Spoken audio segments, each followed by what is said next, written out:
É que interface confunde bastante porque o que o pessoal costuma fazer é criar uma interface genérica que cabe tudo dentro dela, que é aquela a famosa interface vazia, que é o que dá muito erro. Pois é. O certo não é isso. O certo é assim, sempre que possível, o certo é fazer uma interface que implemente os métodos que você vai usar, né? Ela define os métodos que você vai usar. E aí você pode passar qualquer coisa que defina aqueles métodos, que tem aqueles métodos. Interface não tem dados, só tem método. Sim, sim. Não, pois é, foi isso que a gente fez, né? Quando a gente foi implementar, eu e o Ricardo, a gente implementar o padrão strategy e tal para um problema lá. E aí a gente realmente, assim, aplicou essa ideia mais assim, digamos, mais padrão da interface, né? Para desenvolver lá a necessidade. Sim. O, outra coisa que também é legal naquele sistema do Ricardo, que foi uma coisa que a gente mudou, que é meio que uma coisa que tem que sempre ficar de olho, é nunca carregar tudo de uma vez, sempre usar header, sempre usar os recursos da linguagem, né? Sempre tomar cuidado com a memória. Porque Sim, sim. mesmo quando você está passando interface, quando você está passando qualquer variável, o Go cria cópias. O padrão do Go é passar por cópia, né? E Ah, não. por falar nisso, César, Ah, se passar uma função como parâmetro, ela vai por referência mesmo, né? é que função é um caso diferente porque você está passando a função mesmo. Isso. Então nesse caso, uma variável. E aí é por referência, porque na verdade você não vai copiar a função na RAM, né? Isso. Mas nesse caso não importa, porque ele resolve isso internamente. Ah, bacana. Você pode passar um ponteiro, mas não vai fazer diferença nesse caso em termos de performance nem nada. Não, pois é, a gente foi fazer um esquema de closure, né? Aí a gente ficou com essa dúvida. Mas em tese a gente acreditou que passasse por referência, né? Que ele fosse inteligente realmente fizesse isso. Mas assim, se você criar uma variável dentro da função, ele vai preservar ela. Sim, sim. De fato. Essa é a intenção, realmente. É que ele possa preservar. Eu acho que é ruim porque isso esconde um pouco as coisas. Mas tudo bem se estiver confortável com isso, estiver programando legal, não tem nenhum problema. Ahn, é só, tipo, tem que tomar uns cuidadinhos. É que Sim. o Go tem pouca esquisitice. Tem esquisitice na linguagem, mas ele tem pouca. Então um outro programador consegue ler o código razoavelmente bem. Pouca, cara. Ah, não, cara. Tem coisa mais esquisita por aí. Cara, eu tava comentando com o Ricardo, a primeira coisa que eu achei estranho é a questão de método de um struct, né? Assim, a gente está acostumado aí com objeto, enfim, classe e tudo. É tipo, no Go você define uma função fora para dizer que pertence a um struct, né? Ah, mas é muito parecido com o que você faria em C. Muito parecido. Não, exatamente, exatamente.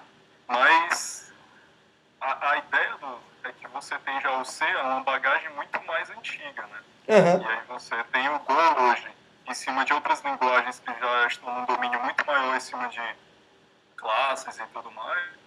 Eu, por exemplo, eu senti, né? Quando eu fui, eu olhei, nossa, que estranho, né, essa questão de um método, né? De criar um método. Sim, Ah, mas aí é que tá. Na verdade, o que acontece é que o Go não tem nada formal para você fazer orientação a objeto. Ele, ele entendi. não tem suporte formal a nada disso. Mas até aí tudo bem, porque orientação a objeto é um conceito, não é uma linguagem. Sim, sim. Né? Você pode fazer orientação a objeto até com assembly. Aliás, o Emerson postou esses dias, o Emerson, um amigo de longa data já, ele postou estes dias que ele ganhou um livro Assembly orientado a objeto. Caramba, Aí, tipo início dos anos 90, né? Foi a data de publicação. E postou no Facebook essas coisas e até brinquei com ele. Então, assim, dá pra fazer orientação a objeto no que você quiser. Só que se você fizer em Assembly, você vai escrever pra caramba, mas dá pra fazer.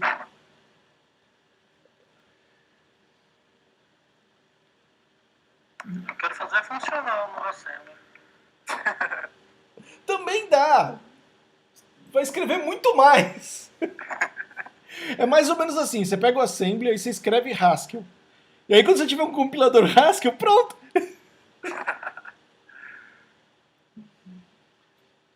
É,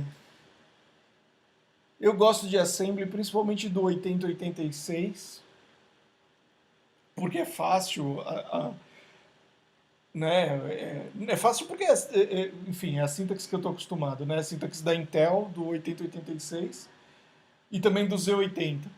Mas hoje em dia não serve para nada, é só diversão. Tem nenhuma função prática, a não ser você saber o que acontece debaixo dos panos, mas...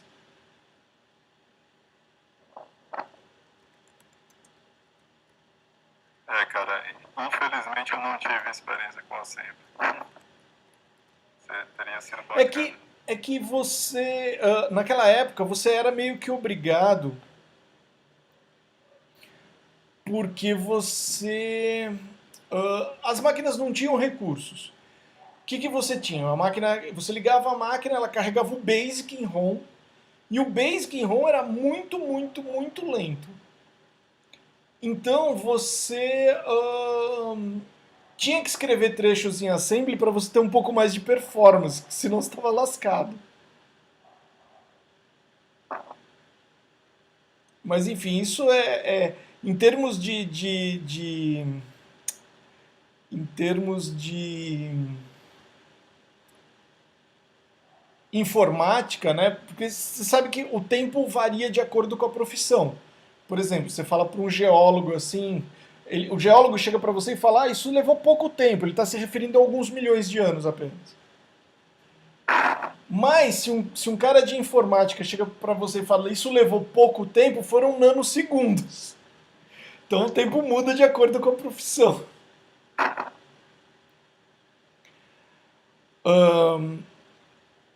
E assim, falar que a gente programava em assembly e tal, isso é mais ou menos na era mesozoica de programação.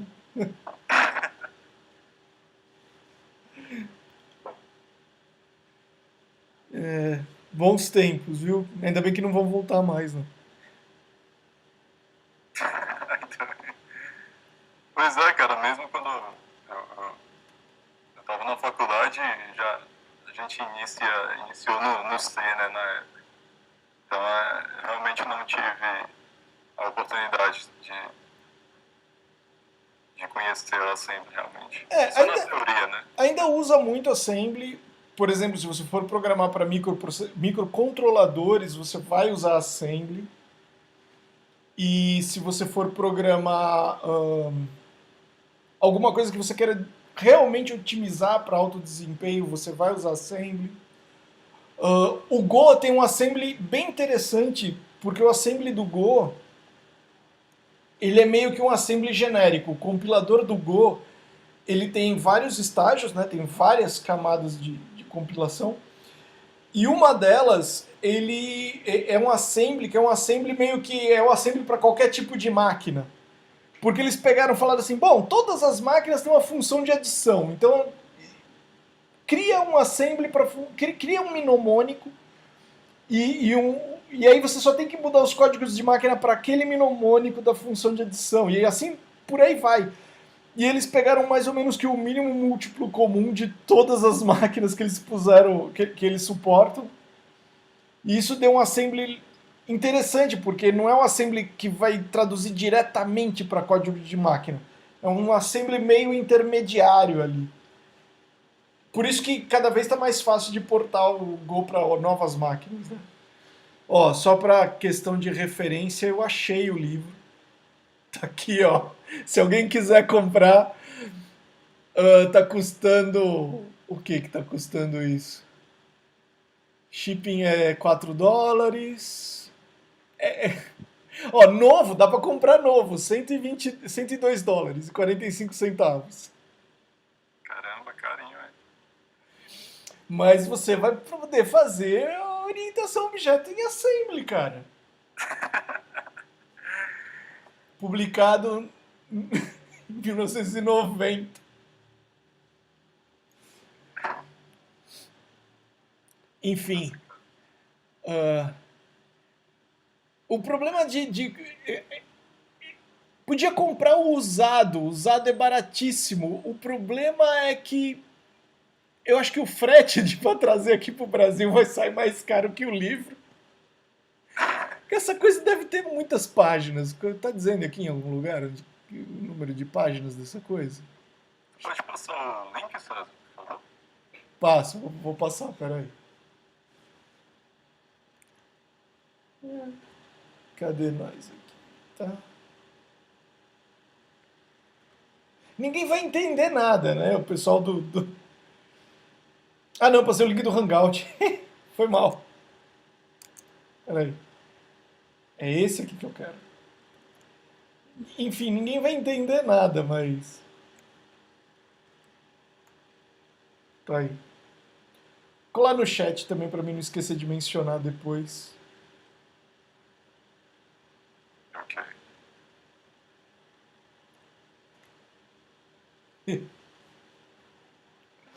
Pronto, como eu não estava conseguindo fazer o esquema de fazer interface para esse bocado de strike, eu fiz o trabalho preguiçoso. Peguei, criei uma função, só estou mandando banco de dados para ela e ele faz tudo o resto lá dentro. Puxa vida.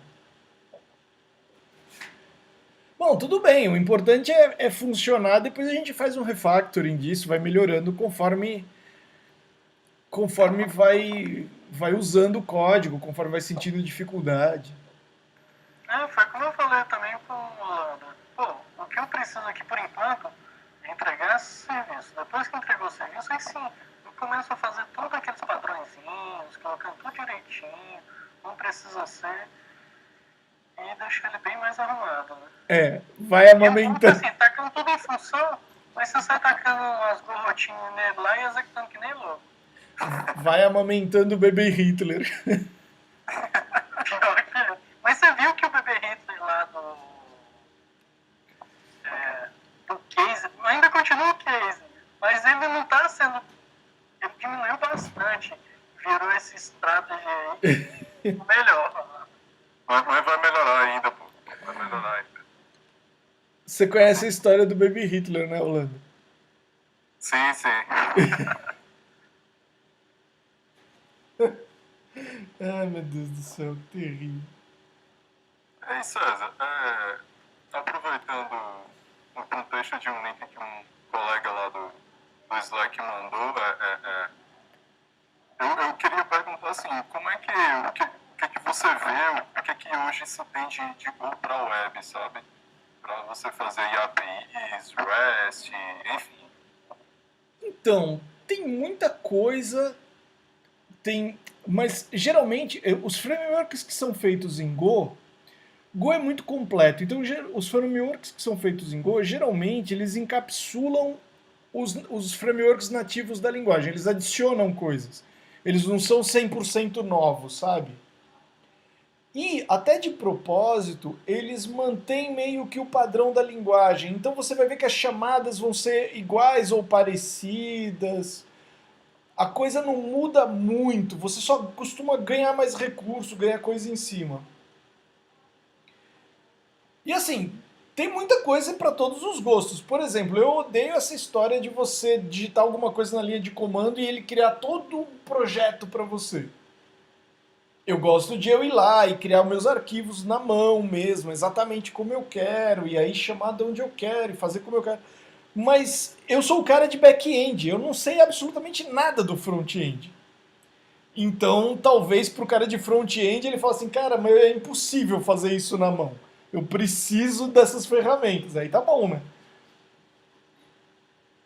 Ou às vezes não é impossível, mas é um porre, é muito complicado, muito chato e dá trabalho. Então, aí tudo bem, tem uma boa justificativa.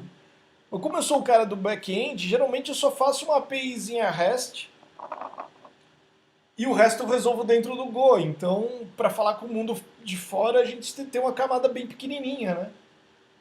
Eu nem preciso de framework para isso. Se bem que eu uso uma biblioteca que eu uso o Gorilla, algumas coisas do Gorilla, mas assim, daria para viver tranquilamente sem ele. É só um facilitador também, só algumas coisinhas a mais.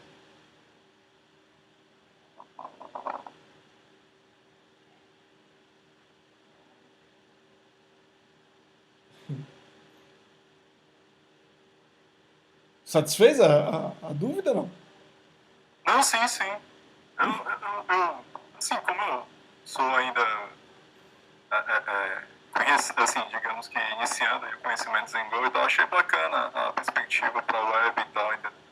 Que eu realmente sou um desenvolvedor muito voltado para web, né? Então, até então a minha visão para o Go era aquele back-end, não sei se eu chamaria de desktop, né?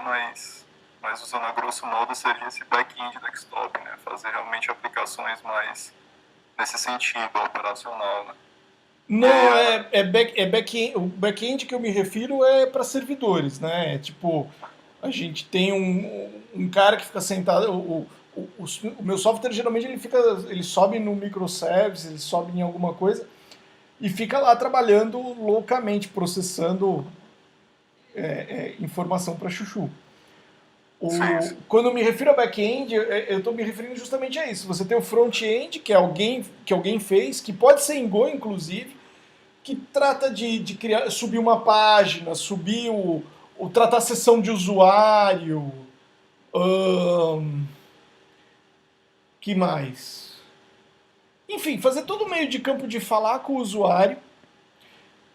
E uma bela hora esse software fala assim: ah, legal, agora eu quero gravar no banco. Ele não grava no banco diretamente, ele pede pro meu software, ele pede pra minha camada e fala assim: ó, tá aqui o que eu quero, agora daqui pra frente é com você. Entendi, entendi. O- Mas enfim. Então, assim, a parte legal é que eu, como não tenho aptidão nenhuma para lidar com interface, lidar com JavaScript, essas coisas, fico bem, porque eu só quero alguma coisa que eu possa mandar um CURL, sabe? Tipo, eu testo todo o meu programa quando eu estou desenvolvendo, enquanto eu estou desenvolvendo, eu não tenho uma interface para mexer com ele, eu tenho que mandar algumas coisas, por exemplo, tenho que fazer uma requisição, eu mando uma chamada CURL para ele. Entendi. Ou, mas enfim. Ah, e uma coisa que a gente também conversou e não chegou, que tá chegando no final e que é legal, antes a gente tá falando de livro, essas coisas, é o trabalho do Cássio, que é outra coisa que eu queria mostrar. O Cássio tá fazendo, falta só um dia, na verdade, né? Ele tá fazendo o 16 Days of Go, 60 dias de Go. E ele fez 60 exemplos, um por dia. Ficou quase maluco de tanto fazer exemplo. E tem as coisas mais variadas, tem um monte de coisa legal. Ahn, enfim, ele fez muita coisa boa mesmo. E vale a pena dar uma olhada. Deixa eu botar o link também. O que se corresponde a esses 60 dias de Go? Assim, ele faz qualquer coisa, é lançado desafios? Ele aceitou desafios. ahn, Ele aceitou desafios e ele tirou um monte de coisa da cabeça dele, das necessidades que ele viu durante esses 60 dias de trabalho e tudo mais. Ahn, enfim, depois ele vai contar a história direitinho. Era para ele estar aqui, mas ele está na faculdade, né? Estudando Java, provavelmente. O... não, a minha maldição pro pessoal que falta porque está na faculdade é que algum professor vai enfiar Java goela abaixo deles.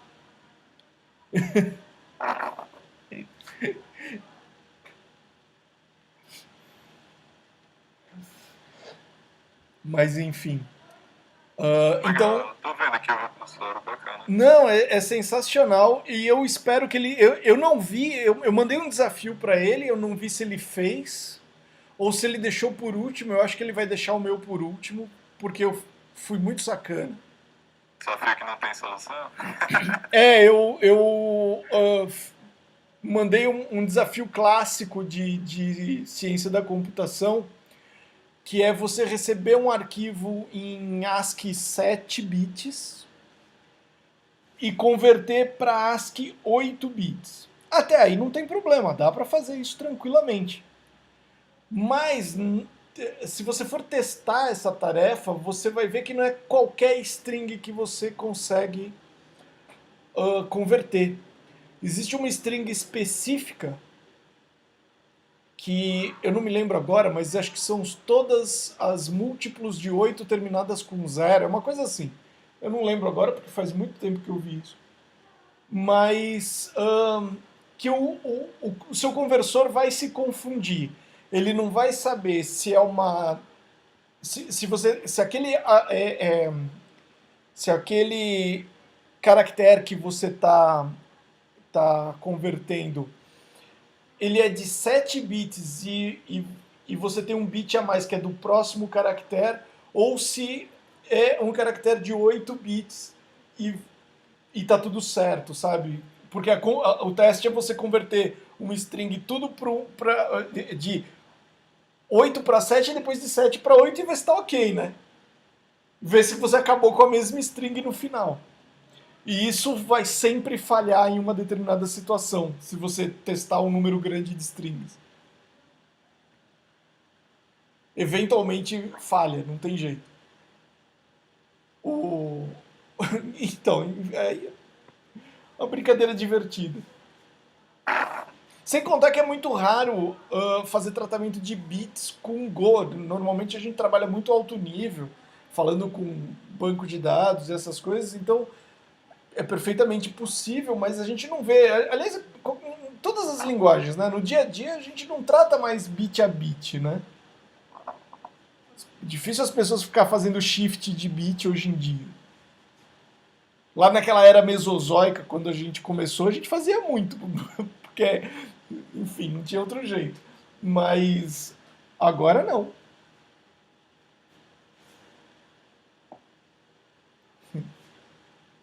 É, de fato, cara. O... Mas enfim, coisas divertidas. Eu precisava mandar alguma coisa como desafio para ele, então caprichei, né?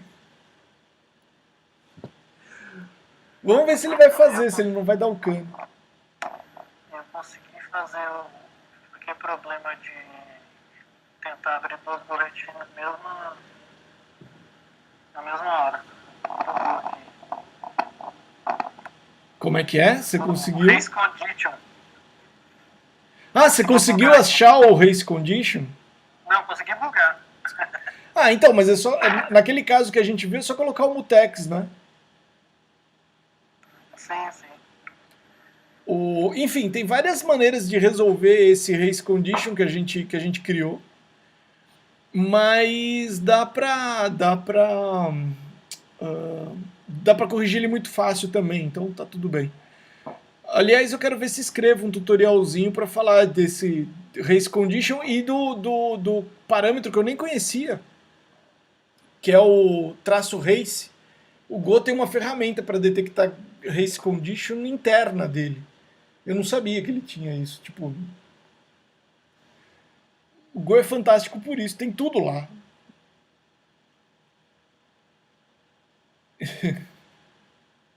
Vou ver se escrevo um tutorialzinho explicando como usar o traço race. Mas você não estava tentando achar o bug, você só sabia que ele existia e uma bela hora ele surgiu. É, que uma bela hora ele ressurgiu. Mas de uma certa forma isso é legal, porque você. Assim, foi um código que a gente escreveu, a gente nem prestou atenção nesse bug. Tipo, eu não lembrei disso, passou batido.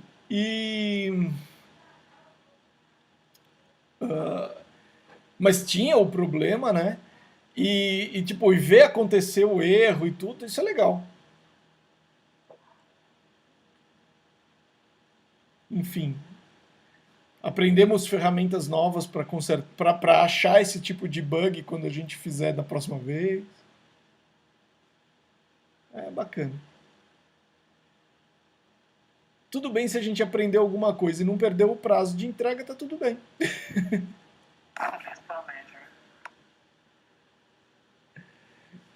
Né? É muito bom. Bom, a gente já tá Eu rodei batendo. aquele Oi? menos race lá, Como? ó. Eu rodei o menos race. O que aconteceu aí? Ah, você colou no chat aqui, né? Peraí. Foi. Ah, não, ele procurou pela condição, né? Aí Esse ele, menos race, ele procura... ele procura por possíveis race conditions. É fantástico, ele já tem a ferramenta para detectar. Tipo, pô. Nossa. É porque o problema do race condition que a gente tá. O, o nosso código tinha esse erro. Só que, da maneira que a gente escreveu, ia ser raro acontecer. Mas não interessa que ia ser raro acontecer, porque, pô, vai processar dezenas de milhares de arquivos, uma hora ia acontecer de verdade. Então, ainda bem que a gente, né, tava ciente do problema e tudo mais. Mas, e aí, procurando pra aprender um pouco mais sobre como evitar esse problema, o Go tem o traço race que ajuda a detectar o race condition. Ele faz uma análise estática do código e acha. Bacana, viu? O Go tem muita ferramenta de análise estática. É muito bom. E não só dele, mas um monte de ferramenta de terceiros também, né? Por exemplo, uma coisa que é legal outra ferramenta que é legal de estudar é o Go Metalinter. Esse cara aqui,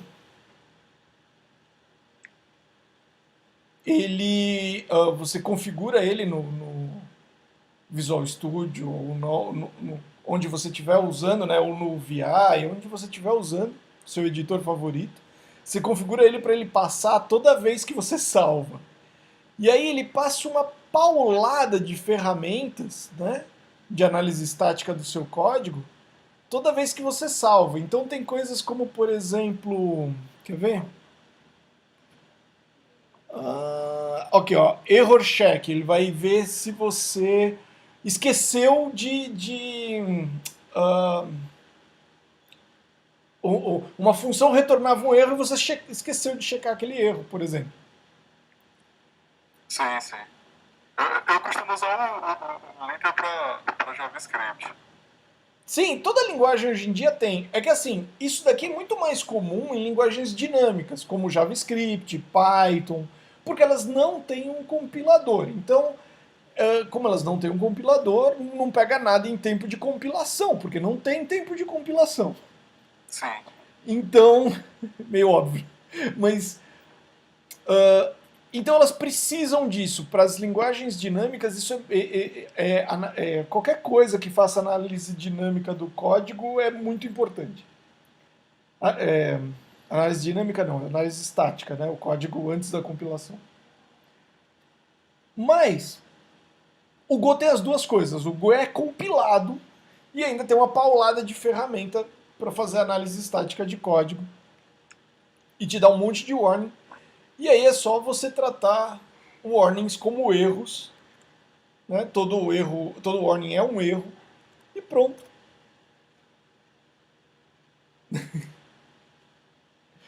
Isso torna as coisas mais agradáveis, porque aí você aumenta a ocorrência de vezes que você fala assim, puxa, compilou de primeira. É claro que compilou de primeira, né? Qualquer coisinha errada que você fazia, você tomava um warning.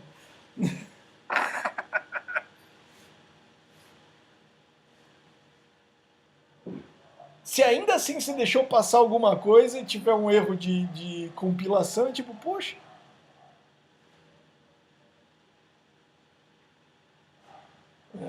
Mas é legal.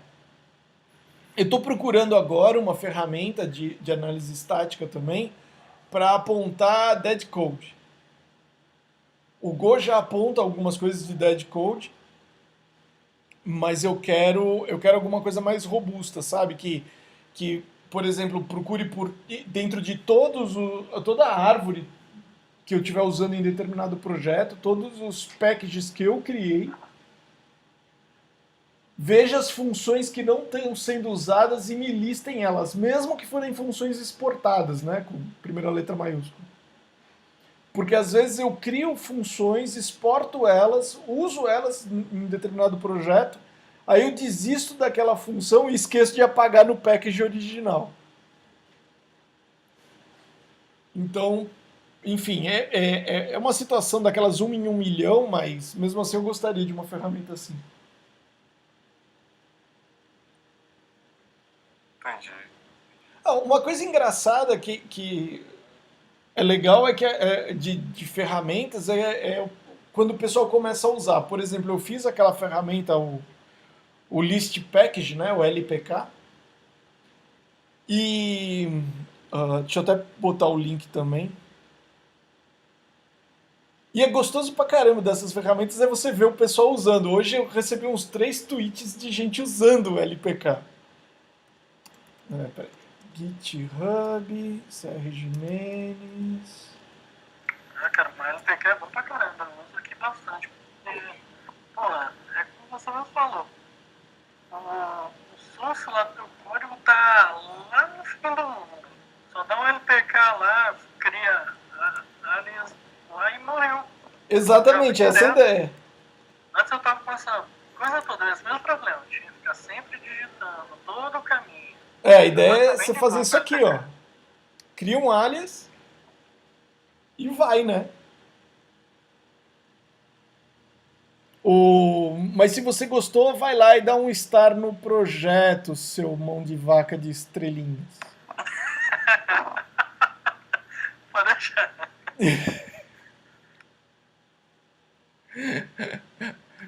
Gostei do projeto, tô usando o projeto direto e não dei uma estrela, sacanagem.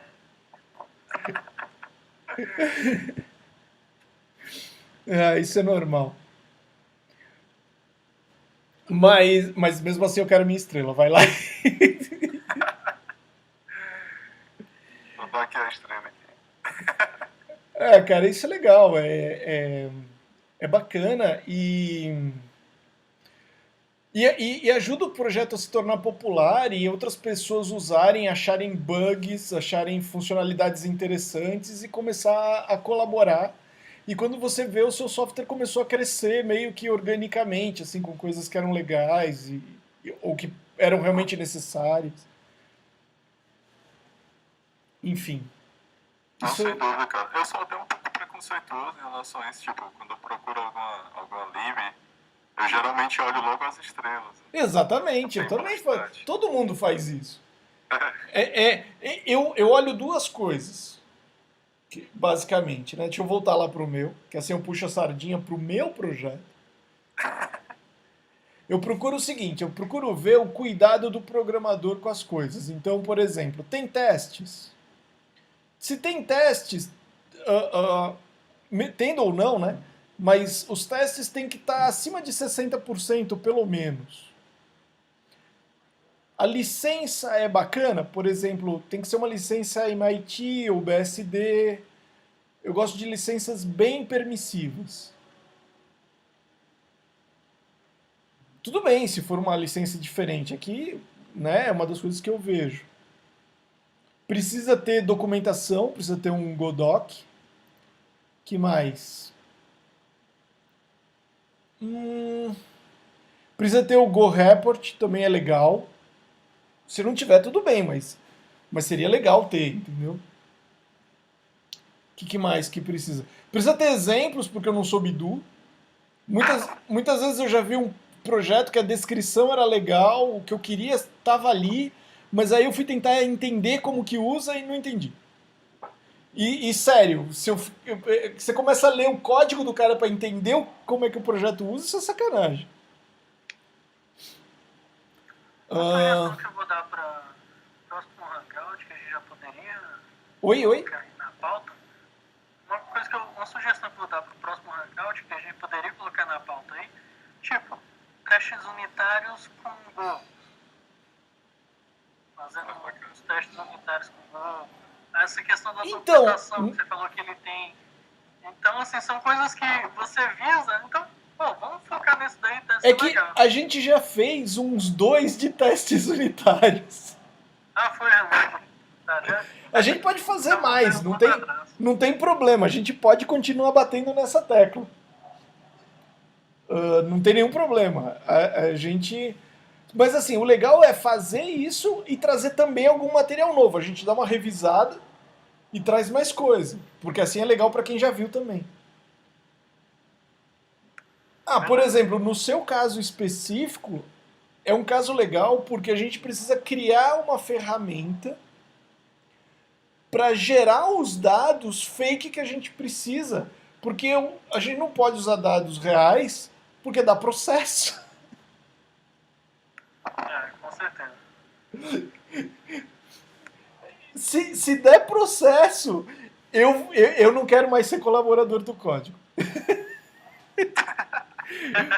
Porque de problema eu já tenho, minha cota já está cheia. É, sensacional. Bom, galera, vamos fazer o seguinte, vamos parar a gravação e aí a gente continua no modo bate-papo. Eu acho que já deu bastante brincadeira por hoje. A gente bateu papo, falou dos projetos e tudo mais. Tiramos dúvida e tudo mais. Então acho que já está de bom tamanho. A gente já está chegando na marca dos 40 minutos, mais ou menos, se eu não me engano.